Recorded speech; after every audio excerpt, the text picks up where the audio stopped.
오늘 말씀과 기도로 거룩하여지라 라는 제목 가지고 말씀을 드립니다. 뭘로 거룩해져요? 말씀과 기도로 거룩하여지라. 그러면 첫째로 왜 이 말씀을 하셨을까요? 오늘 성경에 다시 한번 보면 5절에 하나님의 말씀과 기도로 거룩하여지니라 그랬거든요. 왜 이 말씀을 했냐는 거죠. 그것은 장차 앞으로 이단이 나타나서 성도들을 미혹하게 될 것이고 교회를 혼란에 빠뜨리게 만들 것이다. 그렇기 때문에 이걸 이기기 위해서 말씀과 기도로 무장해야 된다. 이렇게 말을 한 겁니다. 그래서 한번 1절 볼까요? 그러나 성령이 밝히 말씀하시기를 후일에 그랬죠. 후일에 말세에 어떤 사람들이 믿음에서 떠나 미혹하는 영, 거짓 영, 속이는 영, 즉 마귀를 말하죠. 그 영과 귀신의 가르침을 따르리라. 이 마귀는 거짓말 영입니다. 귀신의 영입니다. 거짓말해도 조금 더 양심에 가책을 받지 않습니다. 그게 자기 주특기니까요. 자꾸 성도들을 미혹합니다. 귀신이 하는 일이 그런 일이죠. 오늘날로 말하면 이단들, 사이비들 공통적인 특징이 저들은 귀신에 사로잡힌 자, 마귀에 사로잡힌 자다. 그래서 어떻게든지 성도들을 미혹하고 속이고 거짓말하고 그래서 교회에 혼란을 가져온다. 그런데 이단들의 특징이 있습니다. 2절 보면 자기 양심이 화인을 맞아서 의식함으로 거짓말하는 자들이다. 그 이단들의 특징은 양심에 화인 맞은 자다. 이 양심에 화인 맞으면 선악간의 분별력을 잃어버립니다. 윤리 도덕관이 없습니다. 아주 거짓말을 식은 죽 먹듯이 합니다. 오늘 이단들 특별히 여러분 신천지 보십시오. 저들은 속이는데 명수지 않아요. 조금도 양심에 가책 자체가 없습니다. 정당화시킵니다. 세상은 다 마귀에 속했고 교회도 마귀에 속했기 때문에 거짓말 해서라도 저들을 빼내야 된다라고 이렇게 미혹을 하지요. 그래서 굉장히 뻔뻔합니다. 이단들의 특징은. 이단뿐만 아니라 요즘 마지막 때의 특징이 양심이 화인 맞았습니다. 선악간의 분별을 안 해요. 윤리 도덕이 없어요. 이 마지막 때 특징이 그렇게 분별력을 잃어버려요. 저는 최소한도 우리 예수 믿는 사람은요, 양심이 깨끗해야 되고, 아멘. 우리 양심이 살아 있어야 돼요. 선악간에 분별하고 윤리 도덕이 살아 있어야 돼요. 목적을 위해서는 막 수단과 가리지 않는다. 이건 굉장히 세속적이고 사탄적인 거예요. 그런 목회자들이 너무 많아 한국에. 최소한도 성직자부터 교인들부터 윤리 도덕적으로 좀 바르게 살고 깨끗이 살려고 노력해야 돼요. 근데 뭐 자기 목적을 위해서는 수당방법 가리지 않는다. 이건 굉장히 잘못된 거예요. 저는 우리 교인들 바르게 산다는 것이 쉬운 건 아니에요. 힘들고 어려워. 그래도 우리 그리스도인이라면 정말 십자가 지고 순교를 못할 망정 정직하게 살려고 하고 바르게 살려고 하고 정도를 걸어가야 됩니다. 그것이 우리 그리스도인들이 살아있는 양심 가진 사람의 태도지요. 그 다음에 이단의 특징이 뭐냐면 이 금욕주의입니다. 금욕주의. 네? 그 다음에 영지주의. 자, 3절 보세요. 또 혼인을 금하고 어떤 음식물은 먹지 말라 할 터이나 음식물은 하나님이 지으신 바니 믿는 자들과 진료하는 자들이 감사함으로 받을 것이니라. 여기 보면 이단들의 특징은 이렇게 금욕주의, 결혼하지 말라.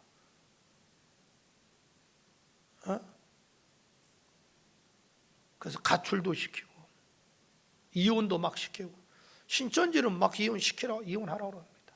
막 가출하잖아요. 이단들의 특징. 영지주의. 뭐 영은 신령은 영이지 육은 무익하다. 뭐 이런 논리도 있고 또 어떤 팀은 금욕주의로 봐서 육신을 거룩해야 되니까 뭐 때로 음식도 먹지 말아라, 이거 하지 말아라, 저거 하지 말아라, 고행을 해라, 막 극단적으로 가는 거죠. 여러분, 구원파 같은 경우가 여기에 속할 수가 있습니다. 지난번에 그 세월호 사건이 누구죠? 유병원이가 구원파에 그들은 거듭남의 교리, 한번 거듭나면 다시는 죄를 짓지 않는다는 거예요.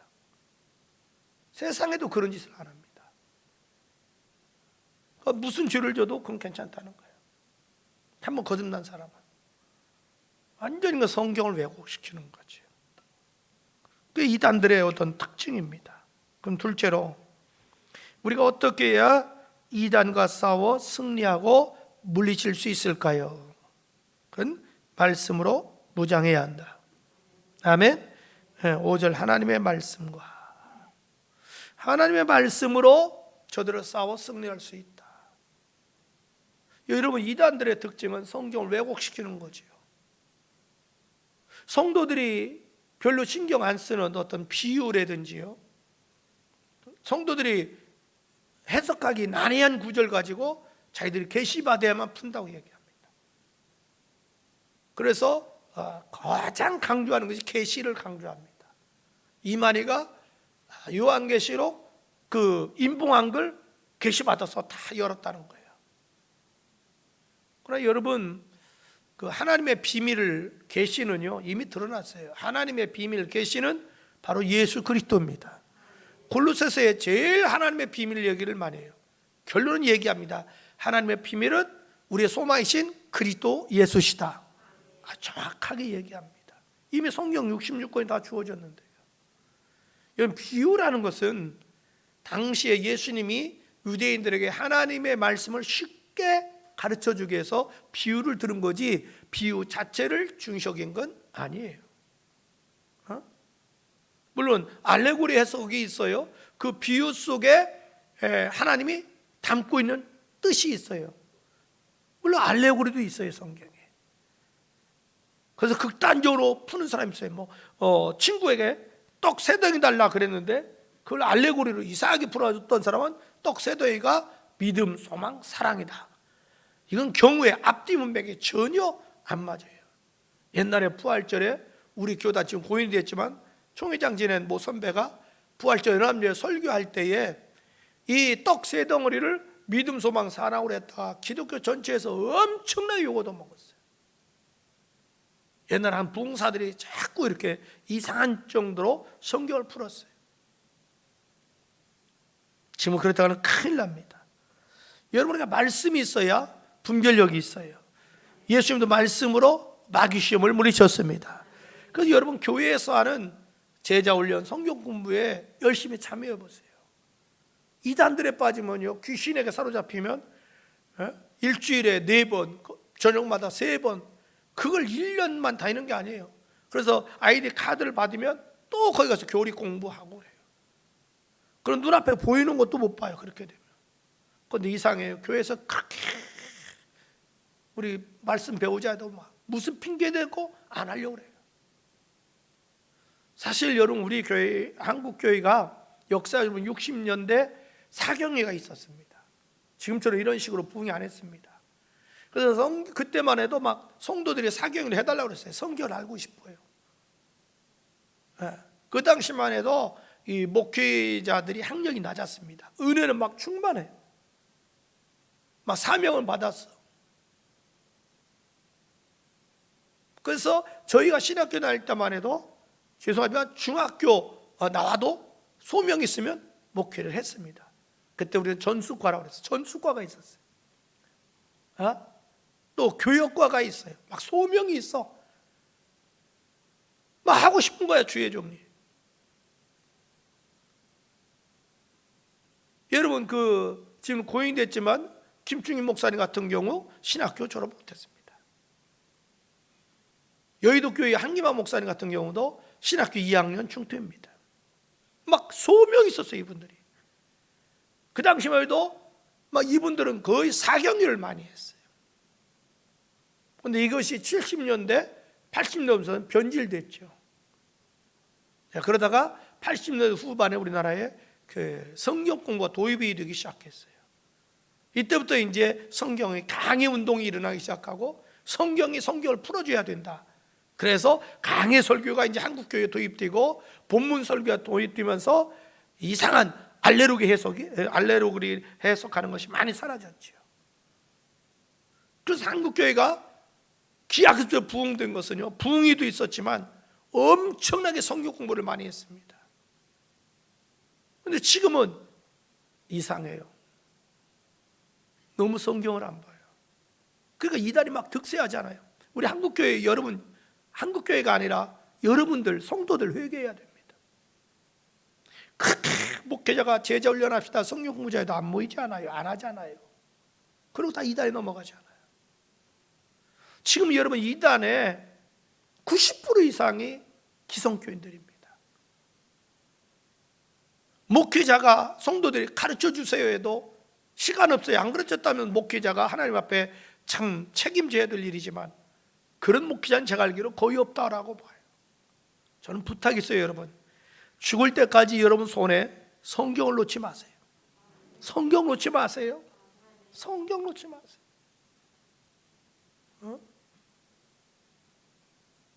그리고 여러분 교회에서 하는 이상한 데 가서 뭐 이상한 데 이단들의 특징이 요즘 다 드러났죠. 신천지가 복음방이라고도 하지만 그냥 문화센터, 그 성도들 유혹해서 그걸로 성경 공부하고 다 넘어가고 속이고 그러잖아요.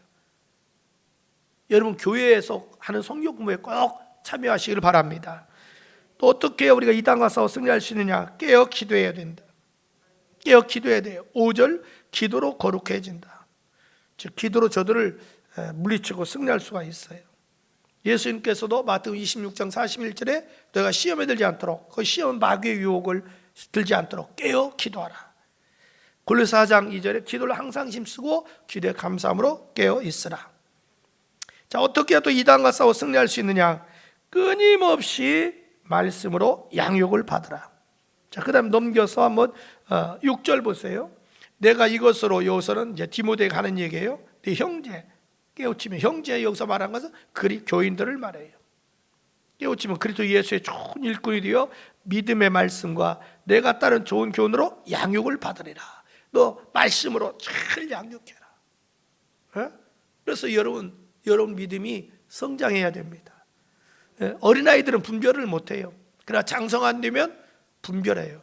그래서 에베소 4장 11절부터 16절까지 왜 우리가 교회 목사 교사를 세웠느냐? 그건 말씀으로 성도들을 양육하기 위함이다. 그래서 어린아이처럼 분별 못하고 아무렇게나 흔들리는 거, 이걸 깨우쳐서 장성한 분량까지 차려서 분별하도록 하기 위함이다. 이렇게 얘기합니다. 또 어떻게 이단과 싸워 승리할 수 있느냐? 그건 경건의 훈련을 해야 된다. 7절부터 9절입니다. 경건의 훈련의 목적은요, 우리 믿음이 장성해서 예수 그리스도를 닮는 겁니다. 여러분, 경건의 최종 목적은 예수님을 닮아가는 겁니다. 저는 여러분들이 예수님의 신앙을 닮아가고, 아멘, 아멘, 예수의 신앙 닮아야 돼요. 뭐 칼빈이 어떤 얘기했냐, 웨슬리가 어떤 얘기했느냐, 어느 목사님 어떤 얘기했냐, 이게 중요한 게 아니에요. 예수님이 어떻게 말씀하셨느냐, 우리 모든 포커스를 예수 앞에 맞춰야 됩니다. 여러분, 사람을 따르면 안 돼요. 완벽한 사람은 아무도 없습니다. 완벽한 것은 예수님이시고 예수의 말씀이에요. 그래서 우리 예수의 신앙을 닮아가야 돼요. 예수님이 신앙생활 어떻게 했냐, 그것이 우리의 모델이 돼야 돼요. 그 다음에 예수님의 인격을 닮아가야 돼요. 예수님의 인격, 진실하시고 정직하시고 성실하시고 긍휼과 자비가 많으시고 섬기시는 그 예수의 인격. 또 예수님의 뭘 닮아야 돼요? 우리는 삶을 닮아야 돼요. 늘 예수님처럼 참 베푸는 삶, 섬길 줄 아는 삶, 긍휼히 여기는 삶, 거룩하게 사는 삶, 그 예수님의 삶을 닮아가야 된다는 거죠. 어떤 사람도 완벽한 사람은 없어요. 그 삶 자체는 예수님밖에 없어요.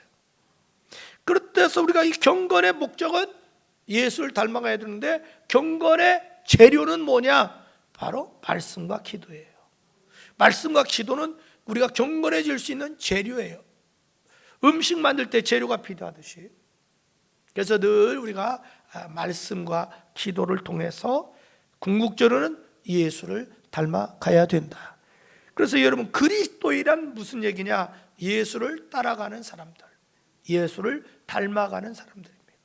이걸 가리켜 예수쟁이라 그랬어요. 예수쟁이. 저희들 옛날에는 그 예수 잘 믿는 사람 놀려댈 때, 저 사람은 예수쟁이야 그랬어요. 여러분, 쟁이는 전문가를 말하죠. 쟁이. 옛날에 쟁이는 아무 말 쓰는 게 아니에요. 전문가에게 붙인 말이 쟁이에요. 그래서 저는 여러분들이 늘 경건의 훈련을 통해서 정말 예수를 닮아가면 자동적으로 분별력이 생기고 자동적으로 마귀와 싸워 이길 수 있어요. 저는 여러분들이 늘 경건한 사람으로 이렇게 변화되는데, 말씀과 기도를 통해서 경건한 사람, 예수 닮는 사람, 거룩한 사람 변화되시고, 또 이단과 싸워 물리치시고 승리하기를 축복합니다. 이번 주에 우리 예인기 강성호 목사가 전화가 왔어요. 전에 우리 교회 한번 왔었죠. 이 친구가 신천지에 한 7년 있다가 속았다는 거 알고 나왔어요. 우리 침례교 목사예요. 그런데 이 신천지가 얼마나 이제 살만 나니까 활동하기 시작하는 거예요. 어떻게 하느냐면, 지금 전국에 각 지역마다 이단 상담소가 있어요. 그런데 거꾸로 역으로 공격하는 거예요. 신천지에서. 저기는 기성교회가 아니고 우리 신천지가 세운 이단 상담소다. 무슨 말 이해하셔요? 기독교에서 세운 이단 상담소가 돼서 신천지 사람을 빼내는 게 아니라, 거꾸로 우리 신천지에서 빠져나온 사람 데려 나오려고, 다 신천지로 들어오려고 세운 자기들 속인 복음방처럼. 무슨 말인지 내가 설명 잘못하나? 신천지에 세웠다 이렇게 미치는 거야. 그래가지고 지난주에 유성서에 그 사람들을 고발을 했어요. 이제는 역으로 전국에 있는 이단 상담소를 자기들이 세웠다는 식으로. 그런데 가지 말라고, 여러분들 안 가도 된다고, 빠져나간 사람 잡아오려고 한다고. 근데 또 하나 감사한 것은 그 강성원 목사가 그래요. 그날 저한테 전화하면서, 목사님, 언제 그저께 수요일날 전화 왔나 화요일날 왔나, 그런데 전날 신천지에서 10명이 빠져나왔대요. 자기한테. 요즘 감당이 못 살 정도로 막 빠져나온대요. 그래서 교육생도 빠져나오고, 심지어 그날 온 사람 중에 신천지 전도사도 나왔대. 신천지도 목사 있고 전사가 있는데, 신천지 전사까지 자기가 너무 속았다고, 이번에 언론을 통해서 깨달았다고, 너무 속았다고.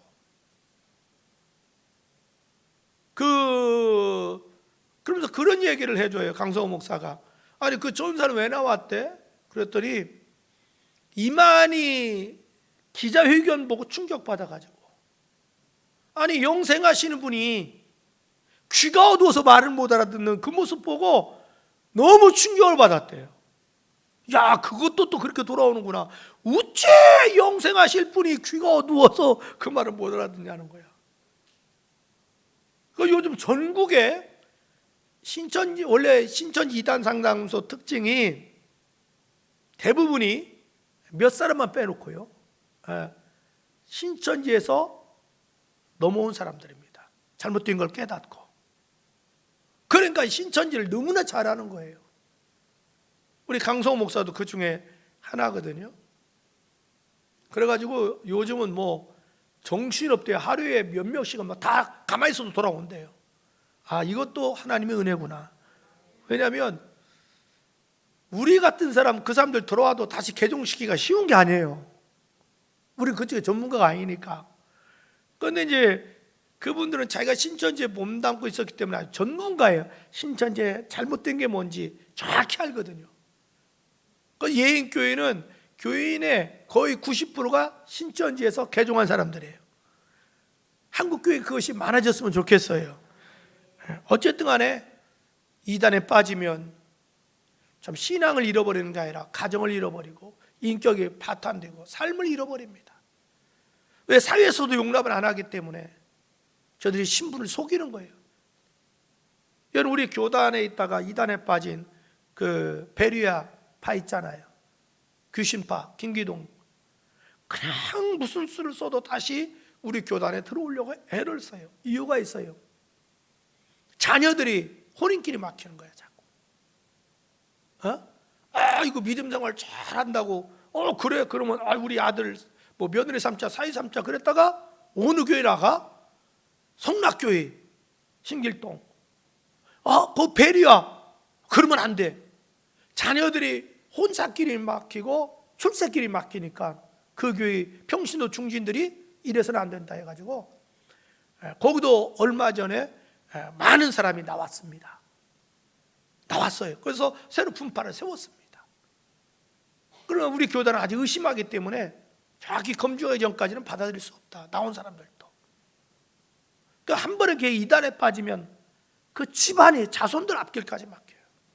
제일 우리 성도들 선악간에 분별해서 정말 디딤돌교회는 건강하니까 아무 교회라고 불쑥불쑥 가지 말고 정말 건강한 교단, 건강한 교회. 정말 우리 교회는 제자 훈련을 아주 최고의 목회자라고 삼잖아요. 제대로 한번 말씀 알고 싶기를 원하면, 제대로 예수 믿기를 원하면 우리 교회에서 하는 제자 훈련에 꼭 참여해서 이런 말씀으로 충만하시고 깨어 기도하기를 예수 이름으로 축복합니다. 기도합니다.